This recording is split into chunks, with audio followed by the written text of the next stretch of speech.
Hello, everyone, and welcome to challenge number 2 of the 2012 Spring Cleaning Get Organized Challenge. And I'm so glad to have all of you with me tonight. We have people from all over the world with us, it looks like from Japan. We do have a gal who's usually here from Denmark, but I guess it's like 3 or 4 o'clock in the morning, and she posted on Facebook that she would not be joining us tonight. But we've got a big group of people, so welcome everybody. Just a couple reminders, I guess, and some information for those of you that are new. You can't see me, you just hear my voice and see my computer screen.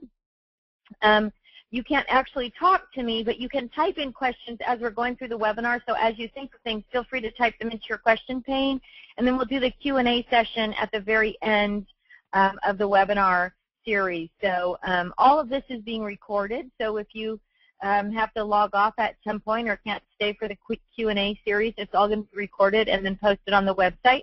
There's a link at the end of the presentation that'll get you to the website.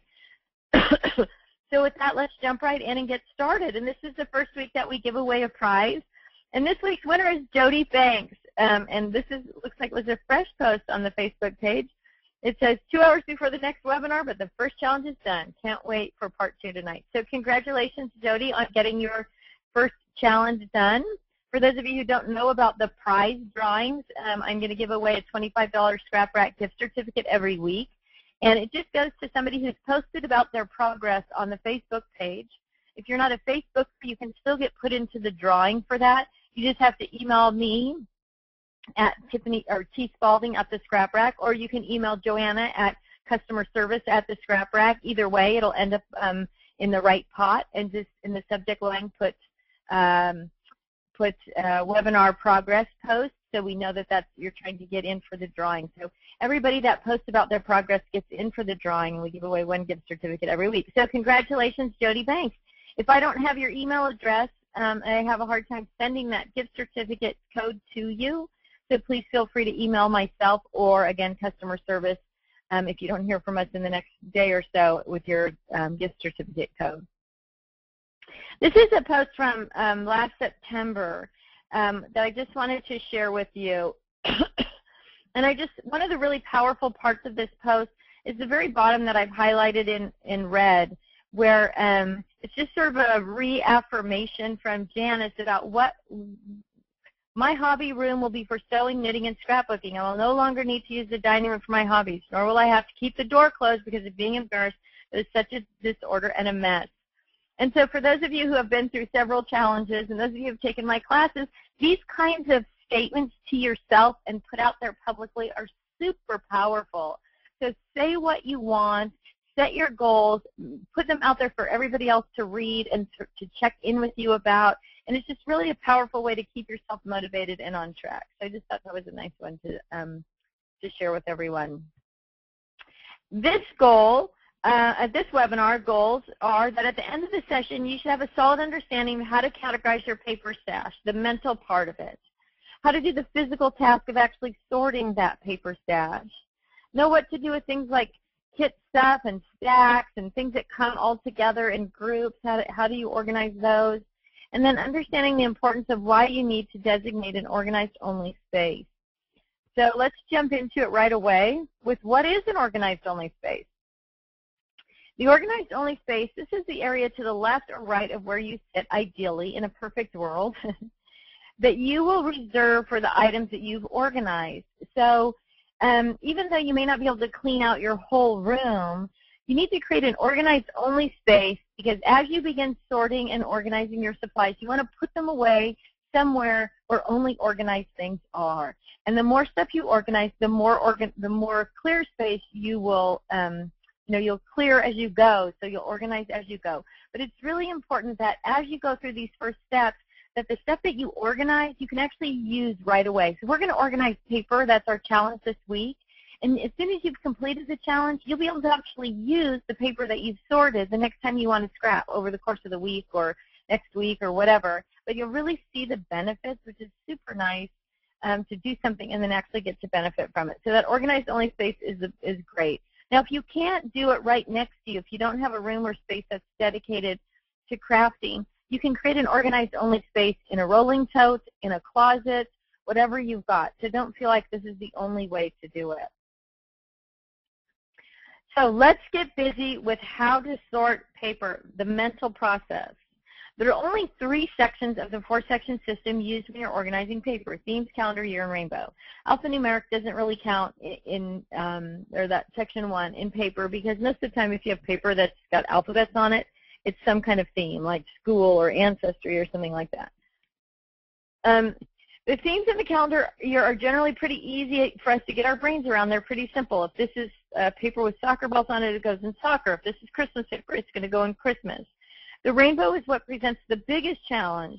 So what do we do with all those printed papers, and what about papers with multiple colors and double-sided and all that kind of stuff? So we're going to talk about that quite a bit as we go through the process here. So the first thing I want you to think about is just mentally how much paper you have. So don't get stressed out about putting the right paper in exactly the right place, because chances are you have multiple sheets of paper that are going to work for a variety of projects. So even if 1 or 2 or 3 or a dozen sheets of paper end up in the wrong place, when you go to Scrapbook, you're actually going to be able to find what you need quickly and easily, even though that one piece of paper might not be exactly where you wanted it. So first of all, don't stress out about it. There's plenty of paper, and you're going to get to use it all. So a general rule of thumb for organizing your colored papers is to start with the solid colors first and follow with prints and pattern papers. So I tend to do mine, obviously, in alphabetical order behind the solids.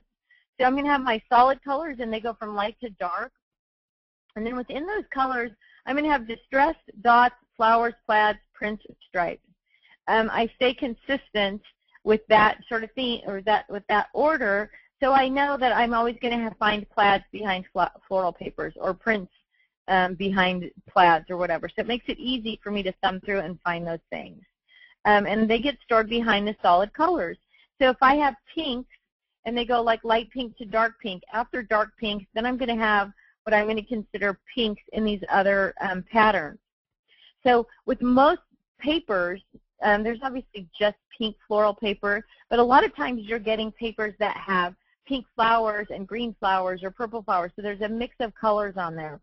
So there's a couple of things you want to keep in mind. First of all, there's no wrong place, right, as I said in the beginning. But second of all, just pick the color that's most dominant in the paper, the one that sort of jumps out at you the most. Because remember, once you get this organized, it's really easy to thumb through, especially if you're using the paper storage box, and see those papers. So if you're working in pink and you just thumb through the pink, you're going to see those pink florals, but you might go, oh, maybe I have something in purple that would work too, and you'll be able to thumb through that as well. So multicolored papers are going to go where the most dominant color is. If you've got papers that are a rainbow of colors, you can add a multicolored tab at the end of your rainbow section. So I actually have a tab at the end of my rainbow that's called Rainbow, and that's for papers that nothing really jumps out at me. There's so much color in it. And then those are just by type, so distressed, dots, florals, plaids, prints, etc., behind that rainbow tab. One of the other things we didn't really talk about that much when we talk about the rainbow and the 4-section system is that a lot of us use metallics in our work. So whether that's the metallic brad or metallic paper or metallic glitter. So if you're somebody who has a lot of metallics, that might also be a tab at the end of your rainbow section. So I have metallics, and then behind that I have silver, gold, copper, bronze. So they're grouped by, type of metal, but it makes it really easy when you want to add something. So you may need to add that metallic section to your rainbow as well. Okay, so I'm going to go back here for just a second. So one of the things that's important, though, that I talked about a little bit in the beginning, in the last webinar, was keeping things together you would use together.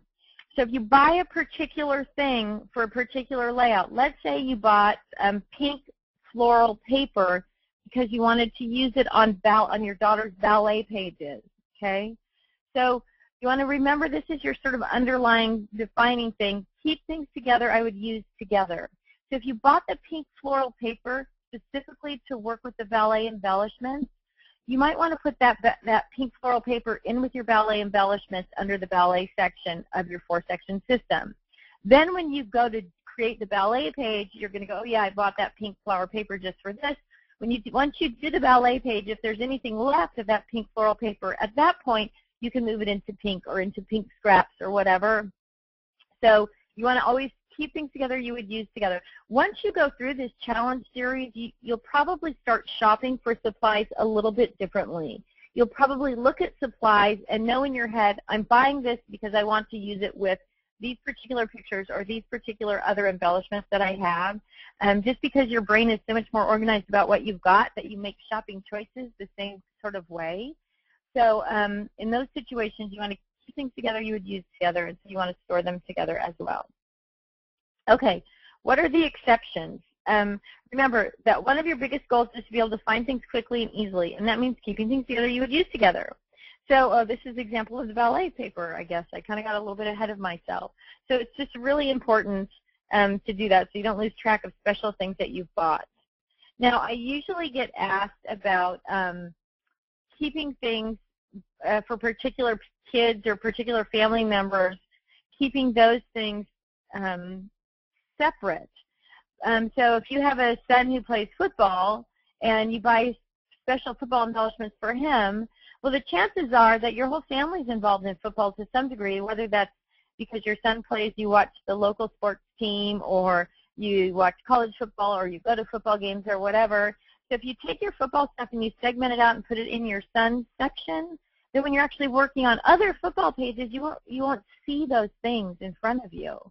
So when it comes to segmenting things off for particular people, I would avoid doing that, because when you work on your son's football pages, you're naturally going to go to your football section and everything's going to be there. So I wouldn't recommend segmenting things off by individual people, because you won't get the highest and best use out of those things. Here's my beginning lecture, I guess. Nothing bad will happen. Don't allow yourself to get overwhelmed when you're deciding where to put paper. I'm guessing that most of you have plenty of paper, so if a few sheets, in some cases maybe a few hundred sheets, get filed in a less than perfect spot, that's going to be okay. And ultimately, go with your gut. Make decisions quickly and keep moving. If the paper seems out of place later, you can always move it. So that's an important thing to remember, too, that you're not committed to having that paper in that section or that color group for the rest of your life, just until the next time you come across it and you think, maybe this would be better somewhere else. But just go with your gut. That's the easiest way. And I really just make decisions quickly and keep moving. You don't want to get frustrated or overwhelmed. Now, remember, we talked about what happens when with your brain when you get tired. So if you get to the point where it's difficult to make decisions, or you're just like, oh, I don't want to make another paper decision, that's the time for you to stop and take a break, or come back the next day, or whatever you're going to do. Because once you get to a point where your rational brain is tired of making decisions, then you're going to get frustrated, and that leads to just not finishing the task correctly. So just walk away, go get a cup of coffee, come back the next day, whatever it takes, but don't let yourself get overwhelmed or frustrated. What to do with kits and stacks? This is a challenge. You know, we get stacks at the at Michael's or at Costco or wherever, and there's just tons of papers in there, and it's such a great buy, and it's so tempting. Or we might have subscribed to kit clubs like Club Scrap, and we get a pizza box full of goodies every month. And what do you do with those things? Well, instead of taking those kits or stacks apart, use the packing list to represent, specifically with the kits, the 4-section system. So if you get a kit from Club Scrap and it's an Easter kit, it has a flyer inside the box with all the things that are in that kit. So you can make a photocopy of the flyer, or use the flyer from the box and store it in the Easter section, so that when you're looking for Easter, you'll remember that you have it. If it's a kit that has multiple uses, you may want to put that flyer in a couple of different places, just by making copies of it and putting them in there. Just so what you're trying to do is get your brain to remember what you've got. So here's an example of January 2011. It was Lotus Pond. It's kind of a spring look collection from Club Scrap. And so all you need to do is give each box a number as it comes in, and take that copy of what's in the box and put it in the spring section or winter or wherever it belongs, and put the number on the box. So now as you're flipping through looking for something for spring, you go, oh, I have this Lotus Pond collection. It's number 105. You can go right to your stack of boxes, pull out that number 105, use the stuff that's in the box. Now when the box starts to get empty, or you've used up the majority of the components in the box, at that point you can integrate what's left into your 4-section system. But unless you have endless time, energy, money, space, whatever, You don't need to be reinventing how to store things. You just need to figure out how to incorporate something to trigger your memory into your 4-section system. I hope that makes sense. I'm a little long-winded on that. Paper stacks was such a great idea. I loved all the papers. It was a limited edition. It was on sale, blah, blah, blah. Whatever it is that motivates you to buy that paper stack, I want you to, if you're a stack buyer, to go into those stacks as you're sorting your paper, and I want you to count how many sheets of paper you've used out of that stack. Now, at Michael's, an average paper stack is $20, $19.99, but they go on sale all the time. So you can get them for $12 or $14. But if you've only used 2 or 3 or 4 sheets of paper out of that stack, you might be spending $5 a sheet for that paper. Now, some people use stacks. I have a girlfriend who every stack she buys becomes an entire album. She just sticks with that theme all the way through whatever she's doing. So that's a great investment for her. But if you're somebody who buys stacks and you don't feel like you're using them, go through and count how many sheets you've used. Write a date and the number of sheets you've used, or none at all, on the back of the stack, so you know how long you've been storing it, moving it, looking through it, whatever. You know, in a year from now, if you're still not using anything in it, it might be time for that stack to hit a purge box. There's my little shopping thing there. But how do you organize the ones you've got? That's the important question. So the best way to organize them, again, is to get a representation of what's in that stack somewhere into your 4-section system. So again, don't spend time pulling things apart if you don't have to, and try to label them and put them in the place where you're going to see them. They're going to, again, pop up for you. So most stacks are a particular color group or themes or holidays. And so if you just use some little labeling tabs, you can see in the pictures here, kind of the close-up here where it says Sport Vintage, that entire stack is sports paper, sports themed papers with kind of a vintage look. So now I can just take that whole stack. I stuck that little stick-on label. It's just from the office supply store. We sell them on our website, but you can get them anywhere. I stuck it on there. Now I can stand that stack up in my shelf. So instead of piling it at the bottom of a pile, it's standing up on its edge. I can easily pull it in and out. So when I go to look for sports paper, it's right there. Same thing with the seasons collection here. 180 sheets of all different seasons. I can stand it up at the beginning of my calendar section with my paper storage boxes, and when I'm going to do something that's holiday and seasonal, it's right there for me. So one of the other nice things about standing these up rather than just stacking them on a shelf is that when you stand them up, obviously they only take up an inch of shelf space width-wise, but also that you don't have to take everything off the top of them to pull them out. So if they're standing on their edge, you can just pull them in and out on the shelf quickly and easily. Sorry, got a little mouse action there. Okay, so how do you physically sort the paper, right? Now we've talked a little bit about, you know, how to understand the different themes or how to get through the stacks or whatever, but how do you physically do the sorting process? And there are 2 ways. You can use the sorting templates, and these will be used to sort other products as well. So when you make them, you want to make them on 12 by 18 sheets of paper, or you can use dividers in a paper storage box. So you can make dividers out of chipboard or cardboard, or even unwanted cardstock can be used with one of those self-adhesive tabs on it to become a divider. So your sorting templates are going to follow along with your 4-section system. So here are some examples.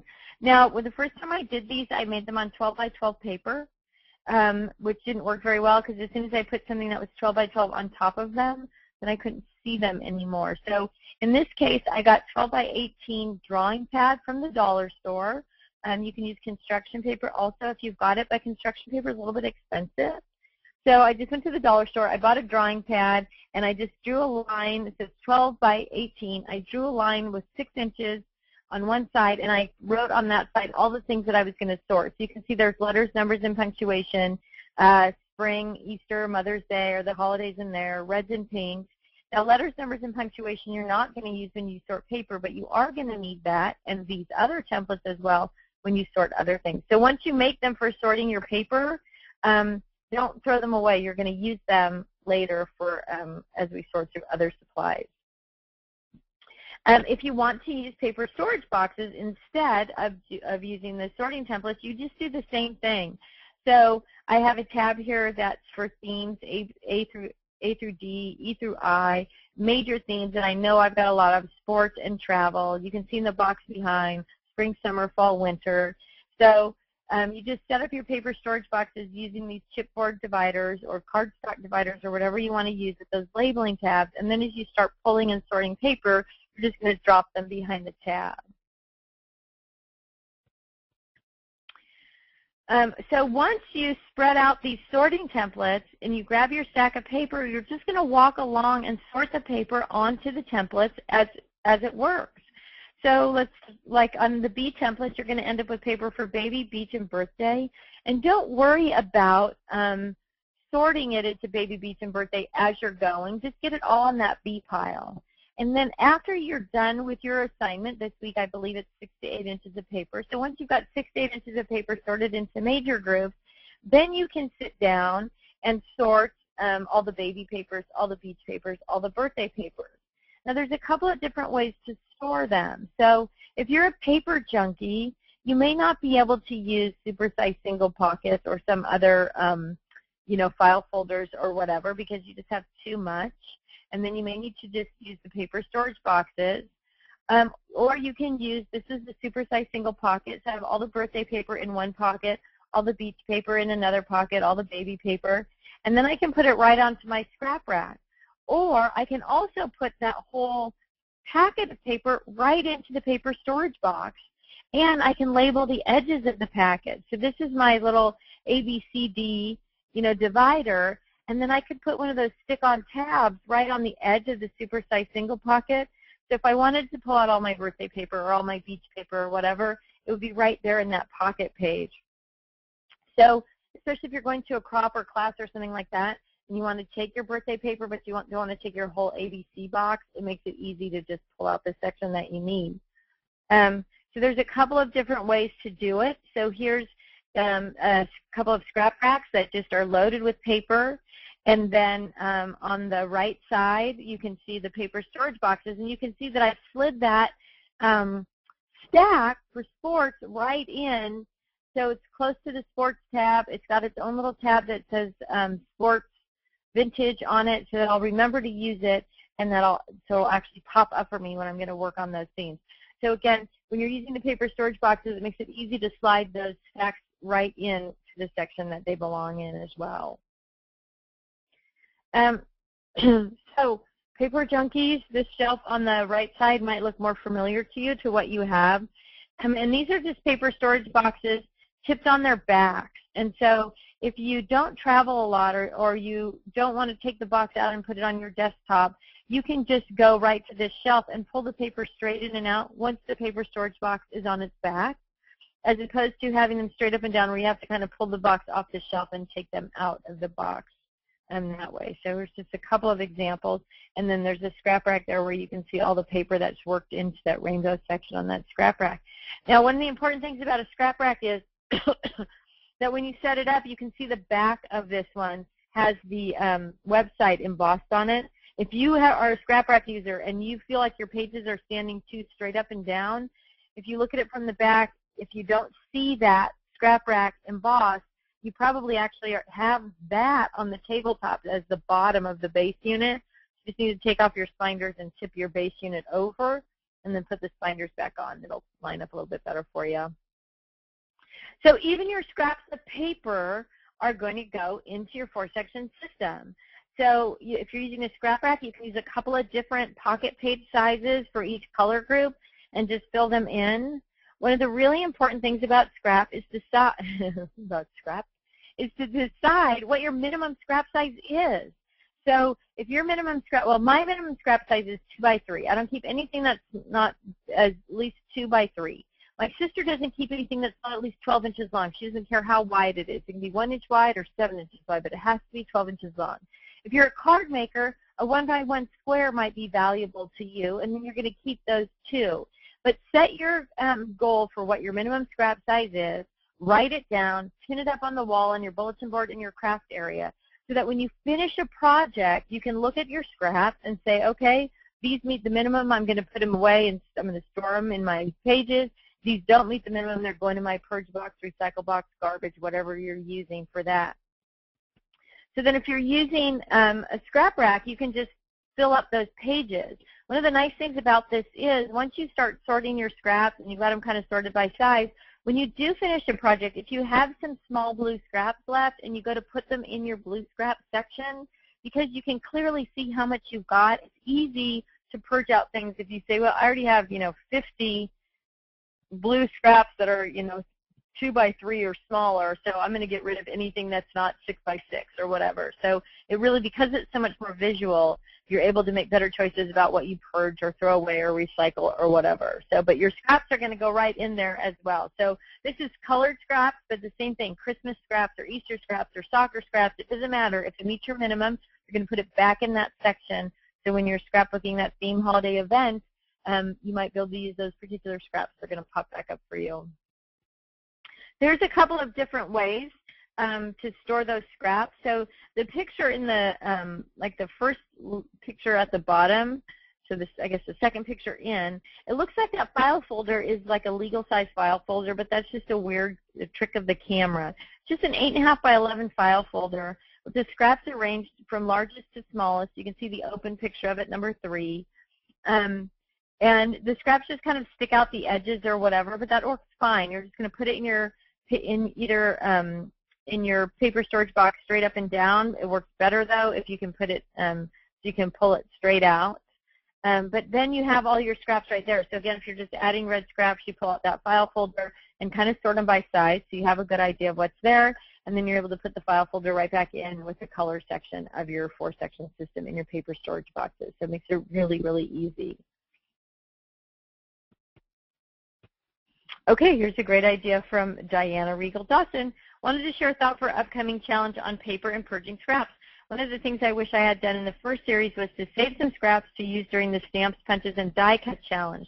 So as you are purging paper, maybe have a smaller box or bin that can hold scraps to be used for punch, die cut, or stamp representation. So as we get into the punch die cut webinar, you are going to need some paper to make those representations on. So this is a great idea from Diana. So set those aside, put them in a separate file folder or a separate little box, and then just label it to be used for, stamps, punches, webinar. And when you're done with the stamps, punches, webinar, all the scraps in there at that point can go into your purge or recycle because that's where they would belong anyway. So you can't put them back. It's the same rule applies. We talked about when something goes into the purge box, it doesn't come back out. Well, the same thing with that little box. So it's a great suggestion from Diana. Okay, then how are you going to store your paper? There's 3 ways to do it. And the first is to use paper storage boxes with file folders for scraps. The second is to use a scrap rack with pocket pages for scraps. And the third is to do a little bit of both. And that's what you've seen in the previous slides is some people have just a few sheets of soccer paper, football paper, Easter paper, or whatever, and those things can go right into your scrap rack. Some of us are paper junkies for things like Disney or Christmas, or we might have 500 sheets of paper for that particular theme event or what have you. So those might need to go into the paper storage boxes. The key to it is that if you're using paper storage boxes, you want to remain within the 4-section system, only 3 sections. So that when you are working on a particular thing, if you're working on sports, you can take that box of paper off the shelf and put it on your desk. And now instead of having a pile of 12 by 12 paper on your desk that you have to dig through, you can just put that whole box, and that only takes up 3 inches wide by 12 inches long of space instead of 12 inches by 12 inches of space. But it's right there. You haven't had to dig or search to pull it together. You can thumb through it, use what you want. When you're done crafting, you can take that box and put it right back on the shelf. So it's really important, whether you're doing the first method, the second method, or the third method, that you stay consistent with your themes so that you can pull what you need when you need it, and it's all quick and easy.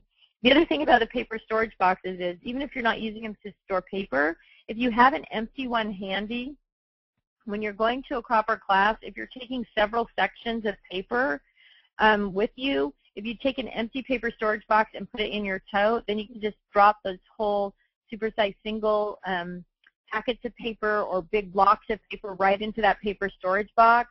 So it makes it really easy to take with you just one box instead of trying to take a couple of different boxes when you go. So here's the goals for the week: to create your organized only space. And then you're going to add in those organized components. So you can see I've got the empty space, and I started putting my paper storage boxes there underneath where my scrap rack is going to go.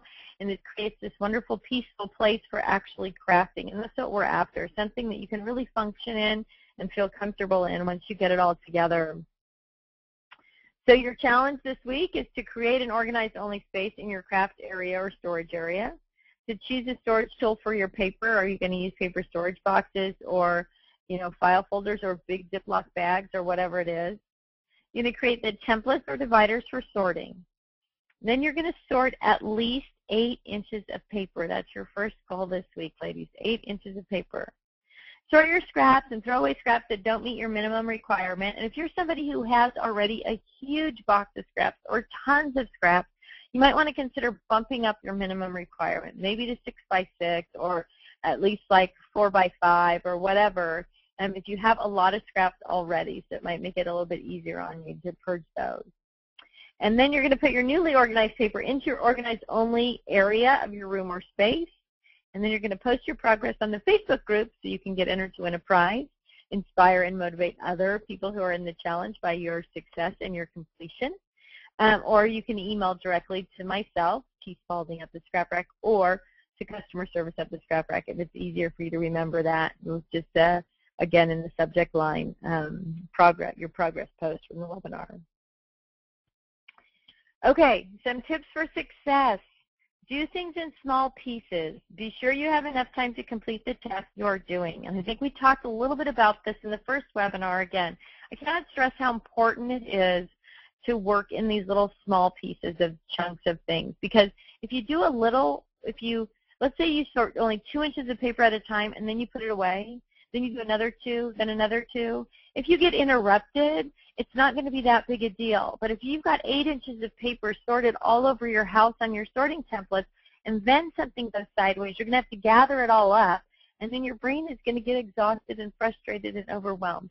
So work in small chunks, a couple inches, put it away. A couple more inches, put it away. So whatever time allows, assume that you're not going to get as much time as you think you have, and just do that little bit. Set your scrap size minimum before you begin. And if you're using paper storage boxes and dividers to sort, use sticky notes to label the dividers before you start actually sticking on those adhesive labeling tabs, because chances are things are going to change up quite a bit. So if you just use sticky notes to sort and then add the little divider sticky tabs when you're all done, so you know exactly where they go, and it's perfect. Here's a few links that you might need. And I know you can't click on these links. You're going to have to copy them down, and they're kind of long. But the recorded version of the webinar will be posted on the 2012 Get Organized Challenge page on the Scrap Rack. Shortcut to that is to just go into the website. It's going to be on the upper left-hand side of the navigation bar there, and it just says Spring Cleaning Get Organized Challenge. Of course, our website.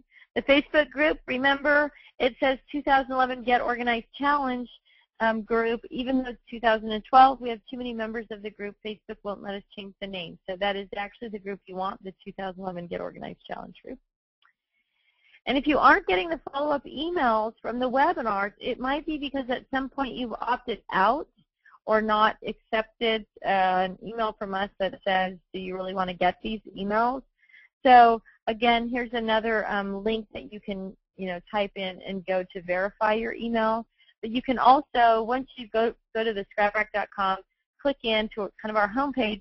There's that video of myself with Kristen from Create TV. At the bottom, right underneath that, there's a thing that says sign up for our email. And if you click on that and put in your information, you'll get a confirmation back that says you can now receive emails from us. Or you might, if everything's current, you're going to get an email that says you've been updated. So that's a good way just to verify that our email server can get through to you with the follow-up email. Okay, so I think that's it for the paper challenge here. I'm going to go back here to our week 2 challenge, and then I'm going to open the question pane. And I do apologize. I know when I have my navigation pane open, it makes those gross black boxes on your screen. And the webinar people have assured me that they're working on that to try and remedy that problem. So I do apologize for that mess. I know it's kind of a pain. So let's see. Hi from Broken Arrow, Oklahoma. Welcome, Rita's with us. Melinda says, I have a whole lot of designs of flowers.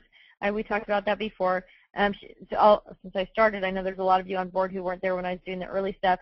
So Melinda asked, she has lots of designs of flowers that aren't theme or calendar. Where do I put them? They just need to go by color. Remember, if it doesn't fit into a category theme event, it's going to go in the color section by the most dominant color, regardless of what it is.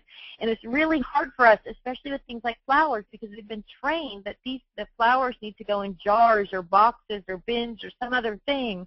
But you really just need to put them right into the color section so they'll pop up for you and you'll use them. Shelly puts another post up. Hi, Shelly. Good to see you. Save your paper scraps for when we do our Punches webinar. Let's see. Lori Ann says, FYI, I announced my plans to perch on Facebook pages. I already read that one too.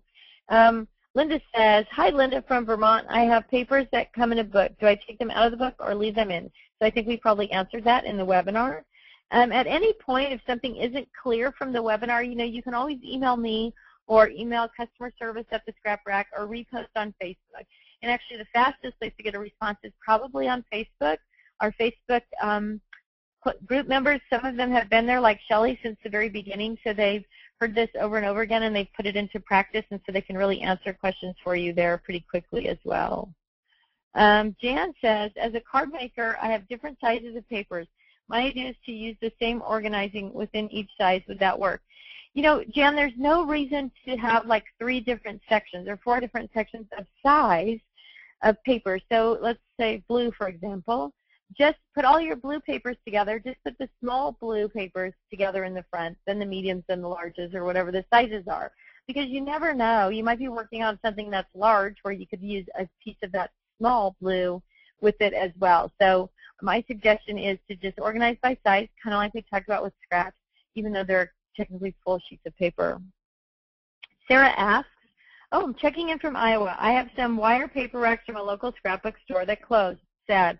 I'm excited to use them in my organizing, but do you have any tips for me? Thanks. Sarah, just the same thing. You just want to, before you actually start loading your paper onto the wire racks, and once you get it sorted out, you'll have a good idea of how much will fit where.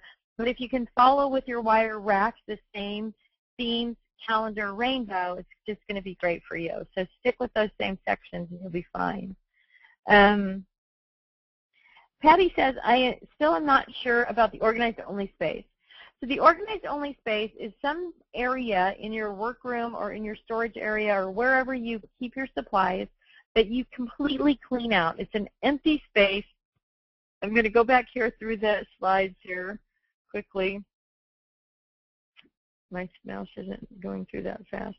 And I'll just to bring up that picture of the organized only space. But the idea is that you're not going to take that you have a place for your organized supplies so that you're not taking the supplies that you've just organized and then lumping them back into kind of a messy area, that you actually have a place that's clean and ready for those supplies. So you can see in this the slide where it's just an empty shelf and it's just waiting. Now you might have stuff piled and stacked and all over, behind, around, whatever that shelf, but that shelf is where you're going to put just your organized supplies. So hopefully that helps. So you don't have to clean up your whole room. You just need a space where you're going to put the things that are organized. Nubia says, I sorted some alphanumeric paper into the section because I'll often just use them as background and wanted them to be found easily. So again, now Nubia brings up an important point.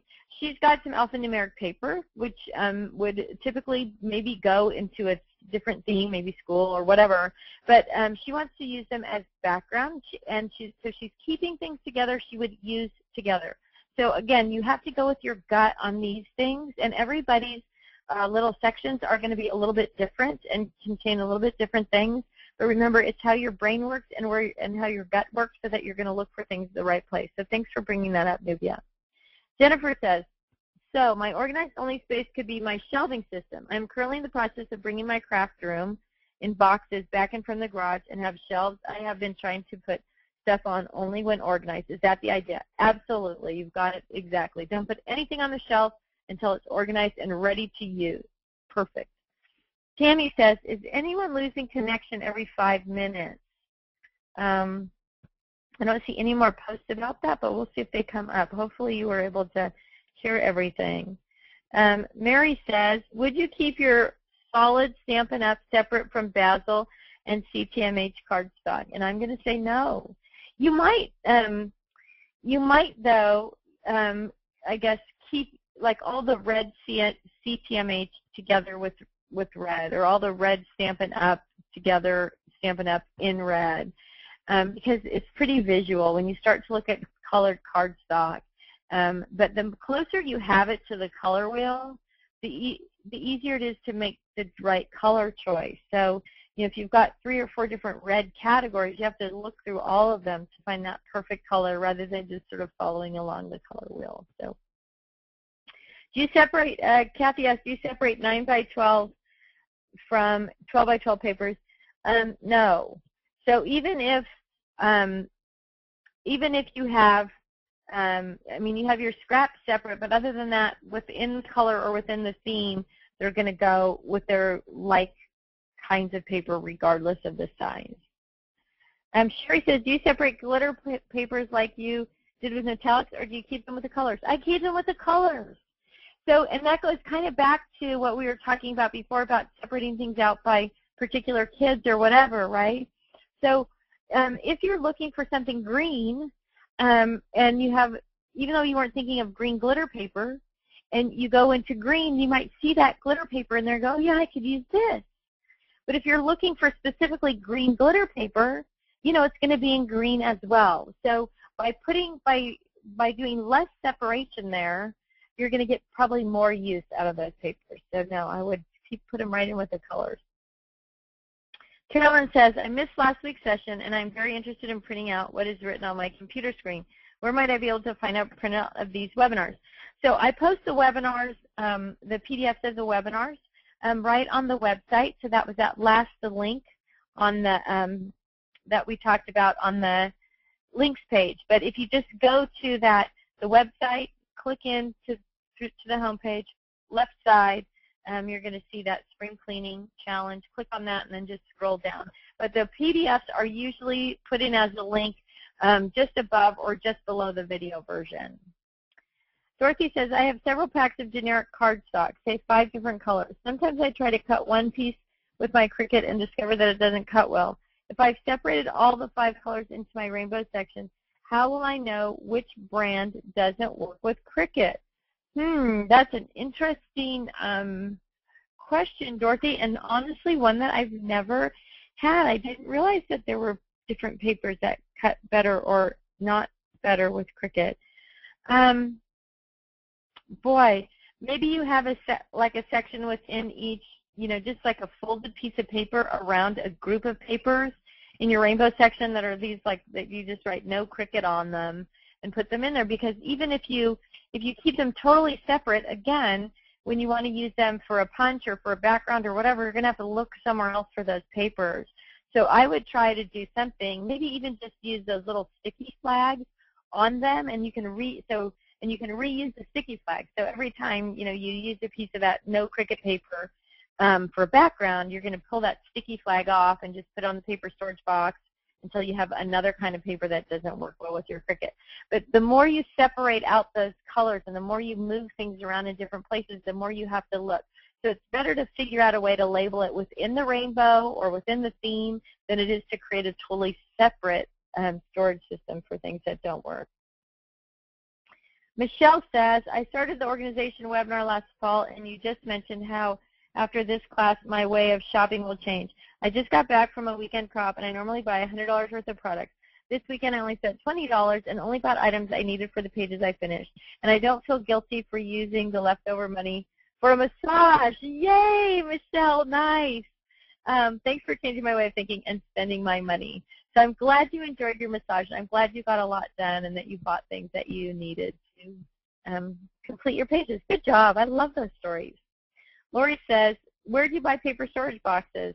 amazingly enough, Lori, you can buy them right on our website. They're under the accessories tab. Just click into shopping and then accessories. We make a cardboard version of them that you can decorate to match your room or space or label the front of and make them really cute. The nice thing about the cardboard ones is they're a little bit more stable than the plastic ones. I know the plastic ones sort of tip over because the bottoms are kind of rounded, but the cardboard ones have an inverted bottom, which gives them a little bit more stability. They are packs of 5 for $18, I believe. Karen says, what if you have a shelf-type paper unit? How would you use it? So I'm assuming, Karen, that what you're talking about is like those almost like mail slots for paper versus the wire racks, or maybe you do have the wire racks, but it's the same thing. You just want to make sure that you're following that 4-section system along so that you can get to exactly what you need. So, all your, Christmases in the winter section or whatever. Also, it depends if the shelves are configurable. I know some people have shelves, and then inside the shelves they have the paper storage boxes. One of the nicest things about the paper storage boxes is that you can pull the whole box. Like I said, if you're working on Christmas, you can pull the whole Christmas box off the shelf and put it on your desktop while you're working. But when even with the paper, the slots, like the mail slots, which I think is what you're talking about, the key is knowing where to look. So keep your things in the 4-section system so that when you do need Christmas paper, you can go right to your holiday and season section and right into Christmas. I hope that makes sense.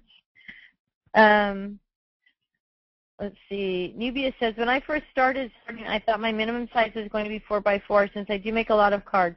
As I started to realize that I had an insane amount of paper, I upped my minimum size to 6x6. Anything smaller will go in my purge box to donate. And, I think Nubia brings up a good point here. I know I talked a little bit about it, but, yeah, don't get stuck on something. If you get into that project and you realize, the sorting project, and you realize I have bushels of, scraps, go ahead and up your scrap size, and then you can more easily give other things away. I'm telling you, for those of you who aren't people who write goals down, once you start doing these, I mean, it's just a tiny little thing, right, just to scribble on a piece of paper, for some reason, having that posted on your wall, my minimum scrap size is 6x6. Before, when it was almost painful to throw away something, you have this little thing on your wall that sort of says, nope, I can throw this away with confidence, or moving forward in organization. But it sounds silly, but writing things down and posting them as goals and telling people what you're doing makes a huge difference in getting further along with anything. And I know I said this in the first webinar, and I may have even posted it up, but my mantra for the year this year is goals that are not put to paper are intentions that are seeds without soil. So essentially, if you don't write it down, it's hard for it to grow. Like a seed just sitting on a table is not going to grow, but once you plant it in the soil, it's going to blossom. So let yourself blossom and write those goals down, and it'll make it so much easier. Missy asked, if you mentioned where to get the paper storage boxes, I missed them. I missed it. Do you sell them on your website? Yes, we do. Sell them on the website. Click on the shopping tab and then on the accessories tab, or just search paper storage boxes on the website, and you'll find them. Sarah asked, what about paper that is double-sided? And am I organizing using my theme list from last week? Yes, you're using your themes list from last week. And with double-sided paper, just choose the side you like the best. So this is one of those things where you just have to sort of say, I'm going with my gut. I like this side better. Sometimes we get Christmas paper that has a solid color on the background. And even though it's Christmas paper, we like the solid color on the background better, or the rest of that collection of Christmas paper is gone, so we don't have anything particular to match it up with. And at that point, you can put it into the colored paper. So just go with your gut. What do you like the best? How are you most likely to use it? And that's really the key, because you want to use the things you like the best. So put them in where you like them the best. Let's see. Christina says, where do you find paper storage boxes to hold 8.5 by 12 by 12? I see only 8.5 by 11 at our store, so I've already covered that. I guess you can get them on our website. Natalie asked, can you buy paper storage boxes only through scrapbooking stores or at Staples and such? Loved it, thanks.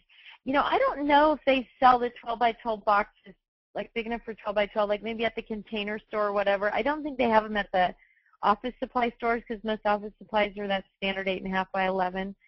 They may be available at like a Container Store or something though. Jody says, I can't believe I won the prize. I'm so excited. Thank you. I'm excited for you, Jody. Congratulations. Christine says, I'm really lucky as I have all my paper sorted, at least non-pattern ones. Would you keep earthy together? And I would probably not. I would have green, greens and browns, if that's the question. You know, my greens, earthy greens would be in greens, and earthy browns would be in browns, etc. Personally. Jeannie says, from Atlanta, Georgia, hi, I use plastic storage shelves for my paper. Is that okay?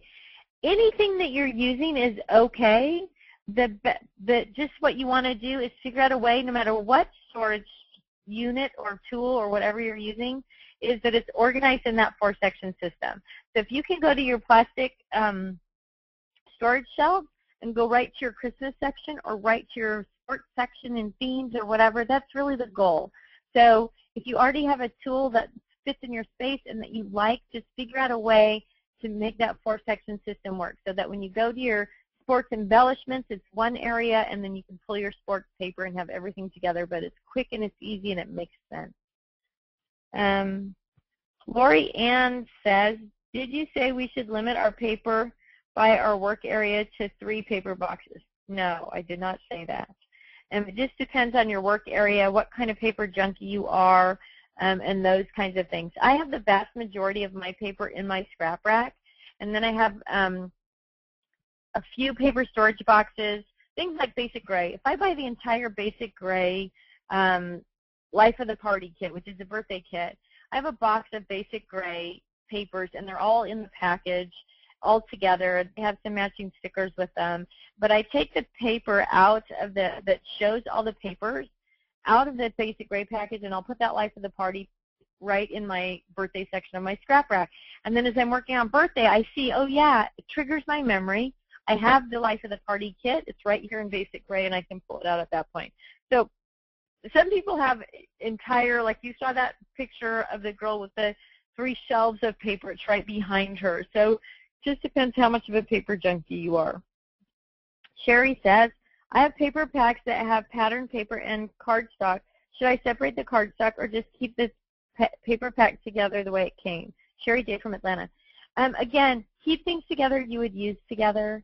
And unless you have tons of extra time to be pulling those stacks apart and sorting them out, just make sure they get in. So it sounds to me like this is cardstock and pattern paper that are just colored. She didn't really mention theme.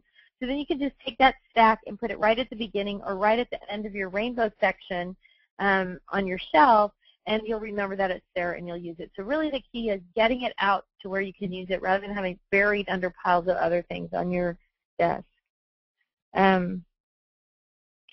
Georgette says, do you have a stacked section? Do you think that once I start organizing the stacks, will fill in somewhere?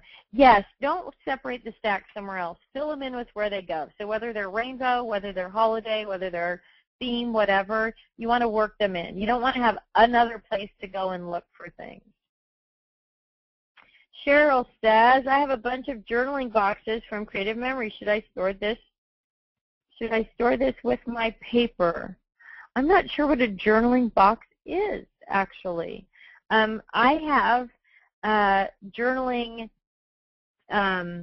like guides, like templates, and those kinds of things in my alphanumeric section, but I don't know what a box is, so I don't know if that will work. So for me, letters, numbers, and punctuation marks, I also think of it as tags, titles, and journaling.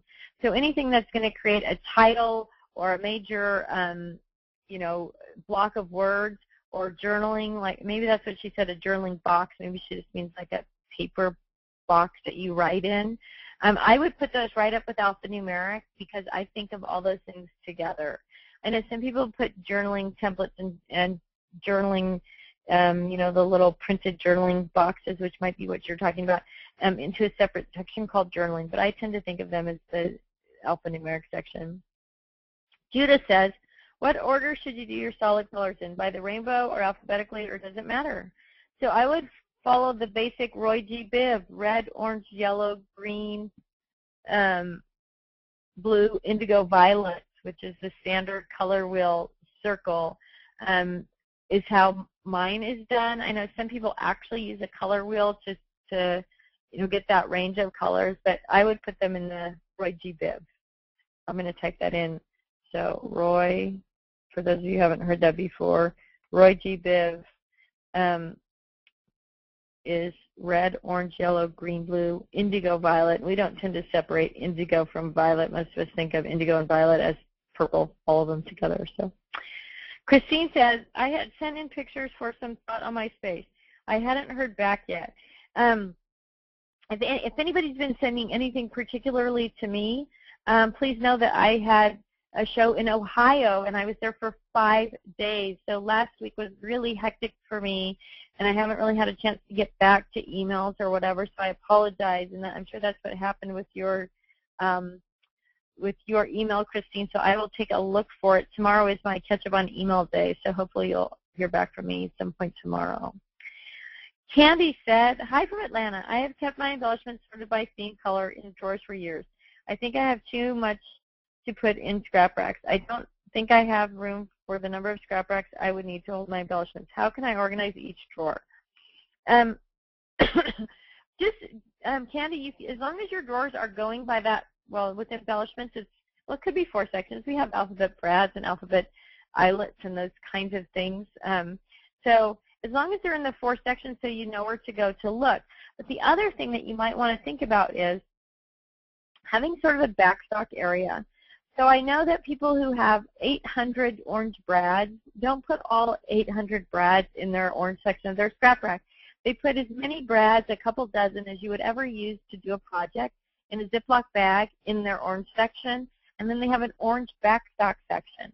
So when they use up all the orange brads and their little Ziploc bag is empty, they can go to the orange backstock section where all their orange glitter, brads, eyelets, beads, whatever it is, felts are all in that section, and they can reload their whole orange section on their scrap rack, if that's what they're using, at one time. But the most important thing, kind of like I was saying with the paper shelves, is that you keep everything in that 4-section system so that when you're pulling things out to work on, they're all in one place. So that, I hope that helps. Carolyn says, Carolyn from Rochester, New York, wants to know what's the best place box to keep 12 by 12 papers in. So just a simple paper storage box is going to work great. Some people have 12 by 12 hanging files, and those work great. So it just kind of depends what you've got. Obviously, we sell the paper storage boxes. If you're not a paper junkie, the super-sized single pockets just on your scrap rack work awesome. Cindy from Atco, New Jersey, I have several of those Copper Hopper 12 by 12 organizers for different themes. They have paper embellishments, memorabilia. Should I tear them apart to see what I have and sort or treat them like kits and number them and with notes of my themes and text? I wouldn't tear anything apart unless you have tons of extra time. What would be good, though, is if you have a box that's already full of Halloween stuff, give those boxes, a number. Because when you're rearranging boxes, if you add another box to it, it's like the club kit boxes, right? Then you have to rearrange everything. So if you know everything that's in this Halloween box, and you can put it in this 4-section system in this stack of boxes, and you're not going to add to it, then that works fine. But if you think you're going to add boxes into it, then it's easier to go with a numbering system and then put a representation of the box or a list of what's in the box in the theme section. So what was in that Halloween box or what was in that Christmas box. But if they're already kind of grouped that way, I would leave them that way until you're ready to integrate everything together. I hope that helped. I'm not sure if I was asking the right question. Kenny says, I just realized embellishments come later. I was just wondering. That's okay. You can always ask. Twyla says, since I live in the tropics and during the rainy season, is it okay to have my paper standing up in paper storage boxes? I've had mine laying down until now. I'm not sure because I live in the rainy part of the country also, but it's Seattle. So It's rainy and cold, and everything's inside a nice, warm, dry house. The thing with the paper storage boxes is even if your paper, even if it's not tacked in there so it's holding itself straight up and down, even if it has that little curve in it like you might have seen in some of the pictures before, once you take the sheet of paper out and lay it down on your workspace, it goes totally flat. So it just depends on the space you have and really how much moisture, I guess, you have. I hope that was helpful. I'm not sure it really was. Gail says, I'm sorry to jump in on another subject. However, I missed the first session and wanted to know if there's any way to see it. Yes, Gail, I probably already answered that, but just in case you kind of came in really late, you can go to our website, click on the Spring Challenge on the left side, and it'll take you into the page with all the information. Scroll down, and you can view last week's webinar right there. You'll be able to view this week's webinar there too, but probably not until tomorrow morning. Christine says, will the 12 by 18 templates fit into the paper storage boxes? Only if you fold them in half. So I'm not sure if you're thinking about storing them for later use or whatever, but the paper storage boxes are 13 by 13, so they'll fit, I guess they would just, you could put them in there the long ways, and then they would stick out the top or out the front, depending on how your boxes are, if you didn't want to fold them. Linda says, Linda again, what about rub-ons? Where would you store these? Rub-ons are going to go in whatever theme they belong in. So if they're Christmas rub-ons, they're going to go in Christmas. If they're what I call words of wisdom rub-ons that could be generic for anything, they're going to go in my section called WOW, wow, words of wisdom. But most rub-ons are for birthday or family or Thanksgiving or something like that, and they're just going to go right in that section. Where do you put vellum in your system? I put vellum wherever it belongs by theme, color, holiday. So if I have Christmas vellum paper, it's going to go in the Christmas section, or if I have Easter vellum, or if it's just a solid color, it's just going to go in there. See, this is one of the things that the scrapbooking industry has convinced all of us that we have to keep things separate, glitter paper, vellum paper, stickers, die cuts, whatever. But the more you separate things out and store them in separate places, the less likely you are to find them when you need them or to actually remember that you have them and use them. So if you have vellum paper, you may want to be sure that it's in a super-sized single pocket page, even if it's in a paper storage box, to kind of add a little bit more protection. With glitter paper, some glitter papers, the newer ones don't drip glitter, but the older ones used to make a mess with glitter. So again, you might want to have it in a super-sized single pocket to protect it from rubbing glitter off on everything else. But remember, the more you can get into your general themes, the more likely you are to see it and use it rather than relying on your brain to tell you, to remind you that you have it and then tell you where it is. So if you can work it into a 4-section system, I definitely would recommend it. Beverly says, some companies have lots of different types of things on a page, i.e. Graphic 45 and Bo Bunny. They are very vintagey. Is it better to sort them by company or multicolor or vintage or where else? Thanks, Beverly. So important to, when you first think about that, right, vintage, especially like Graphic 45, all their stuff is vintage looking. So if you put it in a vintage section, then when you're thinking about making something that looks vintage, then you'll go there and look in that vintage section. But when you really look at Graphic 45, their papers are masculine. They have a father's line. They have a cruise line. They have an Easter line. They have a new baby line out that's just beautiful. So really, even though they are vintage, they also fit into a theme, Christmas or a holiday or whatever. Same with Bo Bunny.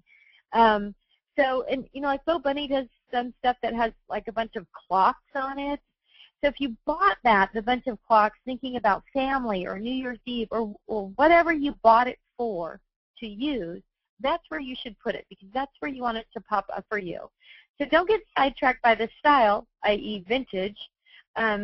You want to look into the theme or category that it's going to fit into because when you're working on Easter, if you've got your Graphic 45 Easter paper over in a section called vintage, you might not even remember. Excuse me, I have to pause for a drink of water here. You might not even remember that you have that because it's over in vintage. So look for the broader category and the broader appeal so that you'll get a better use of those things. Patty says, thank you. Now I understand what you mean by space. Karen says, no loss of connection. I got a bunch of people saying no loss of connection. Let's see. Nancy says, what do you do with solid colored papers that go together in a color scheme like earthy colors or brights? Can I make a few theme sections at the end of the rainbow for these color schemes? Otherwise, if I separate the colors that came together, how can I connect the colors so I don't have to recreate the schemes when I am ready to scrap? Okay, so that kind of goes back to, the answer is yes, Nancy. Keeping things together you would use together.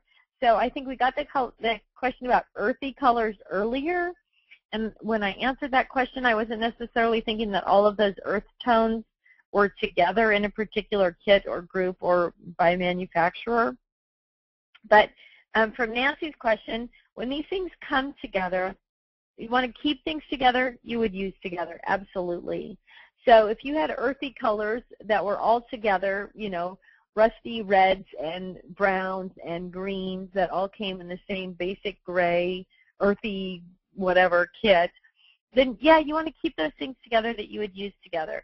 So I wouldn't so much as start another section, but put them in with the rest of the rainbow so that you can see them, and so they'll pop up for you and you'll use them. And then as you've used, you know, major pieces of this paper or whatever, then you might just have a few sheets left, or, you know, kind of willy-nilly pages left when you're done. Then you can separate them by color. But definitely, if you're buying something all together to use together, and that's really the defining factor, is keep things together you would use together. And the same thing with kits that come with everything. Keep them together until the kit is mostly gone, and then you just have a few stray pieces that might work with other things. I hope that's clear. Joanna says, sometimes if I surf to another page during the webinar, gasp, it delays the sound and it sounds choppy. Not like I'd know that from experience. So that could be part of the problem with sort of the sound delays. Candy asks, how is this organizing challenge different from the last one?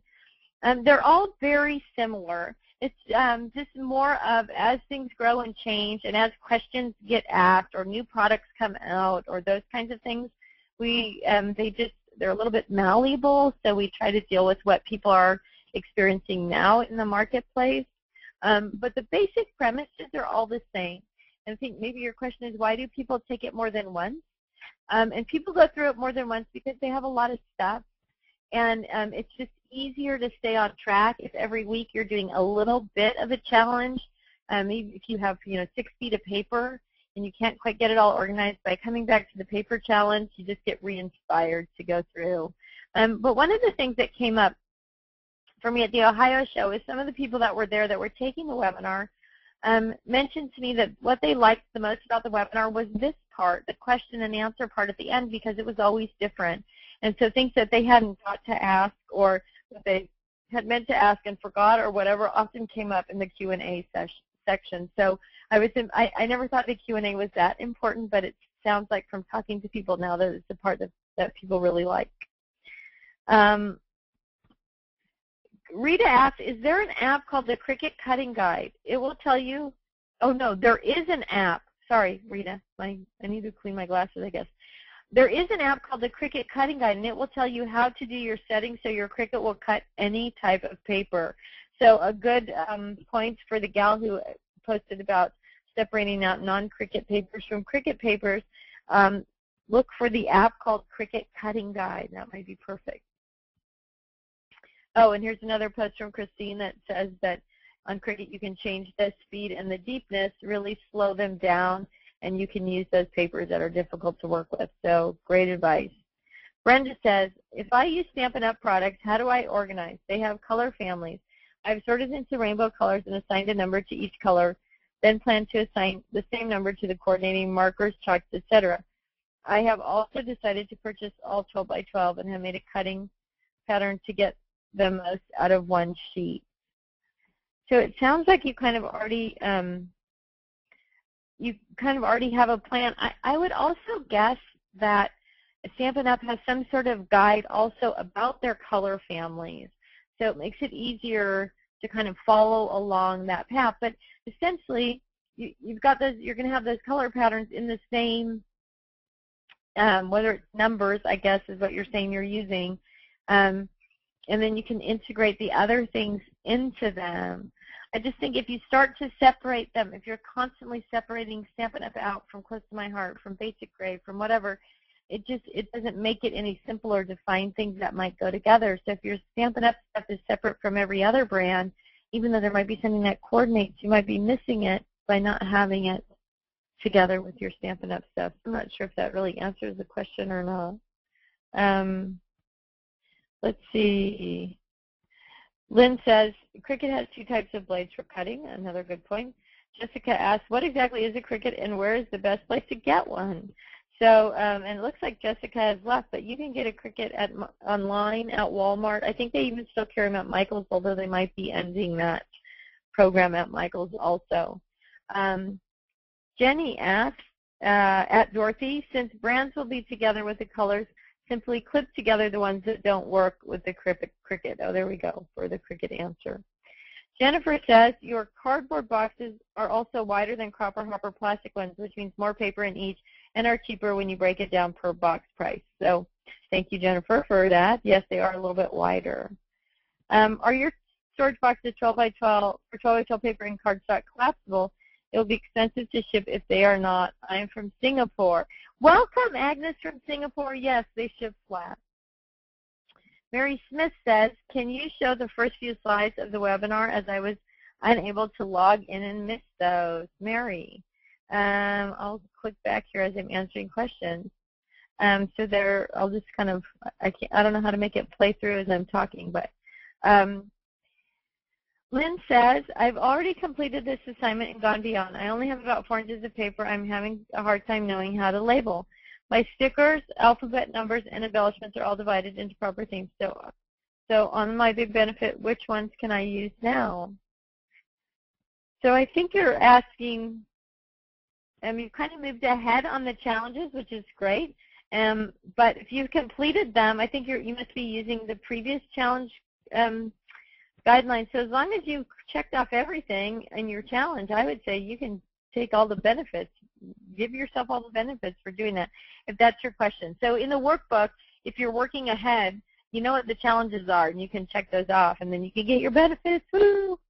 Okay, Linda says, how do I get last week's follow-up since I didn't receive it? You could email me, tspalding@the-scrap-rack, or customer service at the Scrap Rack, and ask for last week's follow-up email, and we'll try and get it out to you. Are there local stores, Dorothy asks, are there local stores where we can buy Scrap Rack products to avoid shipping charges? Some areas, some local stores in some areas carry our product. You can always ask your local store owner to bring in exactly what you need. She can order specific items for you, and then you can go into the store and pick them up. And in that situation, usually the store covers the shipping costs. And there are 2 free shipping days for the Scrap Rack. One is National Scrapbook Day, which is the first Saturday in May, and one is Black Friday. So mark those dates on your calendars. Christine asks, how many pages do you put in the single pages, and what do you recommend the side letters for? So I got to go back to Dorothy's question about shipping charges, because I know we have people from all over the world. Black Friday and National Scrapbook Day are free shipping days within the United States. If you're outside of the United States, they're discounted shipping days, so you get a percentage of your order in shipping. So if you order $100 worth of stuff, you get a $10 shipping credit, $200 to $20 shipping credit. So you do get the benefit of free ship. You get some shipping benefit, even if you're not in the United States. Christine says, how many pages do you put in the single pages, and what do you recommend the side loaders for? The side loaders are the same essential use as the supersized singles. It's just that some people prefer the side loaders because they load in and out from the side, which is nice, and because they're a little bit thicker material, but they do the same job. So I prefer the supersized singles personally because they're thinner and they take up less space on my scrap rack. But I do use the side loaders, but there are people who are big fans of either one or the other. So Elaine says, should I sort my scraps first and then cut them into standard sizes, or cut them into standard sizes then sort? I have not standardized my scraps because I use a lot of my odd sizes for small kettlebell dies. I am really in need of your session on how to organize my dies. I wouldn't cut your scraps at all, Elaine. Just kind of eyeball them and say this is about 6 by 6 or this is about 2 by 3 or whatever. Because you're right, you don't want to cut something and then it's just too small for whatever you want to use it for, or if it just would have had that extra little inch on it or whatever. So just sort of use the sizes that we talked about as guidelines, but you don't actually have to cut them down to those sizes. Nubia says, office supply stores don't sell 12 by 12-inch paper boxes. Neither does IKEA. I looked. I altered an 8.5 by 11 box for my wired shelf since I was just flipping them on their sides to work as pockets. So there we go. Jeannie says, thanks. Sarah says, how do you file matching sets of paper? For example, you have 4 coordinating patterns from a line of paper that may be multiple color patterns and may not fit into one of your themes. So if you're talking about things, again, like basic gray, or I know some people collect particular brands of products or whatever, the idea is to just get it in there so you can see it. So even if you have to have those papers in a box at the end of the rest of your rainbow or the end of your themes or whatever, so that you can see them. What you don't want to do is put them in a special drawer or in a special shelf, in a special closet, in a special tote, so that you have to remember that they're there and you have to dig through them to find them. So like I said, you may have a special box for something that's like that, that's coordinating, but what you want to make sure is that it's out and visible so that you can flip through it and that you can actually see it. Would you please repeat your mantra about goals? Yes, my mantra this year about goals is goals not put to paper are intentions that are seeds without soil. So give your goals a place to grow and write them down so they can take roots. Heidi says, if you have LO kits you've assembled into baggies, would you store these by main color in your sections or separate? I would put them right in wherever they went. So if you have layout kits for Christmas, they should be in the Christmas section, or Easter in the Easter section, sports in the sports section. If they're just by color, like you're doing a monochromatic red layout kit, I don't know that that's very prevalent, but yes, it should just be right in the reds. You want it to pop up when you need it, and so to do that, it has to be in the section where you would look for it. Cheryl says, small pieces of colored paper with lines for journaling. She's talking about journaling boxes, and yes, I would put those right in alphanumeric because that's, I don't know, that all ties together, words and letters and writing and titles all tie together for me. Cindy from Atco, yay, I already have my paper separated by color in a rolling cart. Just have to go through the stacks of pattern paper. Good job, Cindy. Linda from Vermont says, do you store your theme paper with your stickers, die cuts, etc.? You keep them separate. I keep my paper right in with the theme that it goes with most of the time. I'm not a paper junkie, though, so I'm able to put the vast majority of my paper right into my scrap rack with the stickers and the embellishments and everything else that goes with it. And it's ideal if you can do it. Christine says, I have journaling boxes too, 4x6 mats with lines.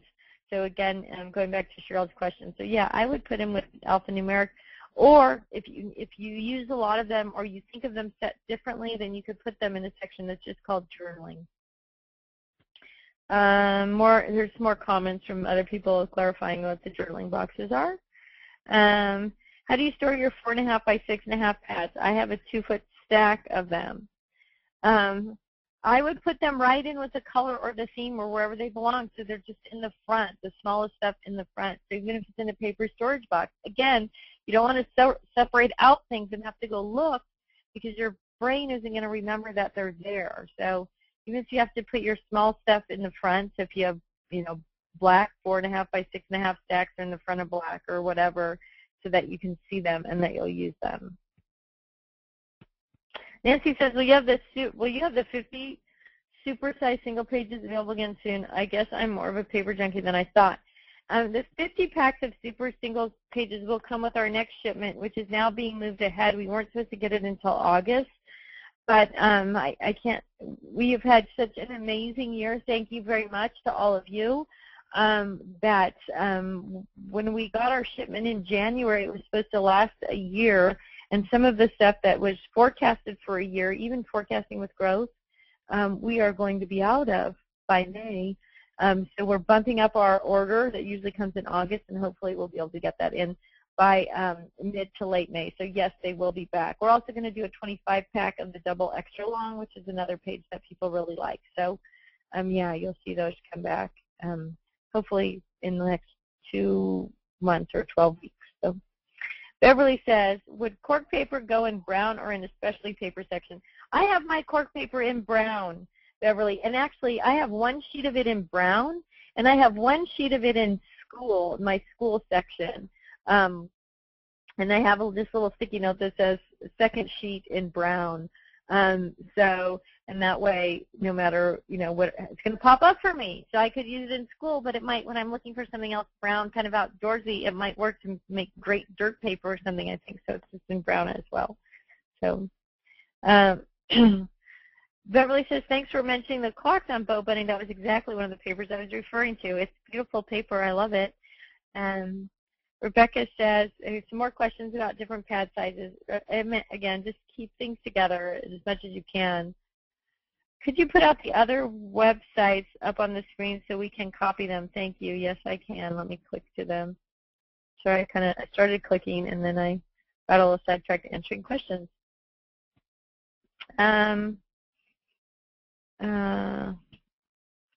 FYI, CricutMachine.com is an awesome place to get Cricut machines, Cricut cartridges. Their prices are the best I found.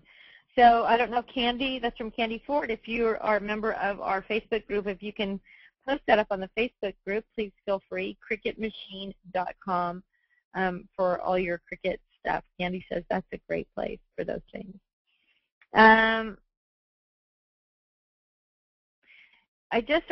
Barbara says, I just ordered the storage for stickles. Do you have any good storage units for the cat color box cat eye chalks? Barbara from Iowa. We're going to talk a little bit more about chalks and inks and those kinds of things in that webinar. But one of the things that works really great for those is a thin clamshell box that just crystal clear that you can get at Michael's or Joann, and then you can put all of those inks into it or put them in by color. We're actually going to talk about sorting inks and stuff in the other webinar, but the clamshell boxes work great for that. Misty says, I am way behind and won't get to this stage for some time, but I am finding your seminars very inspirational. Thank you, Tiffany. You're so welcome. And don't get frustrated or don't think that that's a problem, because, Misty, we have people who've been doing every webinar since we started, and that's like 6 webinars now, and they just do a little bit at a time, and you just keep moving forward. And it just because you have a plan, it makes it so much easier. Even if you can't do it all at once, every little bit you do makes you realize how easy the next little bit is going to be. And that's one of the values of doing that organized only space, because you actually get to use the products that you've organized, which makes you say, hey, this really does work. Look at me. I'm using my organized paper out of my organized only space. So it's a little bit more motivational that way too. Susan says, the scrap wrap picture you showed from the back shows an awful lots of pages in each binder. Do you have a recommendation, as mine seem to sag, and I'm not sure if it's because I have too much in them or if it's because I don't have enough. I am using the dividers as recommended as well. Do I need more of those to help? So dividers definitely help stabilize your pages. The best way to know if your binders are full, though, is to just take it off the base unit, push all the pages on your binder over to one side, and then pop your binder open. And if pages and stuff pop off, that means you have too much on there. So, and that's the best way to kind of define that. So, and that is the last question of the day, everybody. So thank you so much for joining me tonight. I'm excited to see your posts or read your posts on Facebook over the next week as you start sorting and organizing your paper. Again, please remember I was gone for 5 days for that Ohio show, so if you have sent me an email in the past or you're waiting for some kind of response, hopefully I will be getting right back to you tomorrow. So there's a page, actually Joanna has just posted a link, and unfortunately I can't, let's see if I can, yeah, I can't from this screen, I can't copy and paste it and send it to all of you. But Joanna, if you would post that binder link on the Facebook page, that would be great, because I get that question a lot, and so do you probably in customer service emails, but there is a example on the website of what your pages, what your binders should look like, how to know if they're too full. So, oh, Joanna says she did put it on Facebook. Done. Good job, Joanna. All right, everybody, have a great week. Have a productive week. Write down your goals. Give those intentions some seed, some soil so they can take root and grow. Thanks again for joining me tonight, and I look forward to reading your posts on Facebook. Have a great week.